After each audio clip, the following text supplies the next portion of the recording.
Hi అండి. Kanipakam Govindaraju temple దర్శనం అయిపోయిన తర్వాత కాణిపాకం రీచ్ అయ్యాము. ఇదే కాణిపాకం ఎంట్రన్స్ గుడి. లోపలికి వెళ్ళలేదు, అందుకని బయట నుంచి అలా తీసాను. నెక్స్ట్ ఏమో కాణిపాకం తర్వాత గోల్డెన్ టెంపుల్ చూసాము. గోల్డెన్ టెంపుల్ తర్వాత అరుణాచలం రీచ్ అయ్యి అరుణాచలం రూమ్స్ తీసుకున్నాం. అరుణాచలంలోని రూమ్ అయితే తీసుకున్నాము. అరుణాచలం రీచ్ అయ్యాము. Govindaraju temple, Kanipakam, golden temple చూసుకొని నైట్ ఏమో అరుణాచలం వచ్చి రూమ్ తీసుకొని స్టే చేసాము.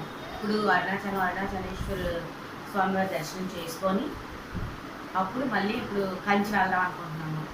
ఓకే, మరి విషయాలు ఇంకా చెప్తాము. ఫొటోస్ తీద్దాం, వీడియోస్ తీద్దామంటే గుళ్ళోకి ఫోన్స్ ఎలా చేయట్లేదు. మేము కార్స్లో పెట్టేసుకుంటున్నాం. కార్లో పెట్టుకోవడం వల్ల ఏ వీడియో కూడా తీయలేకపోతున్నాం.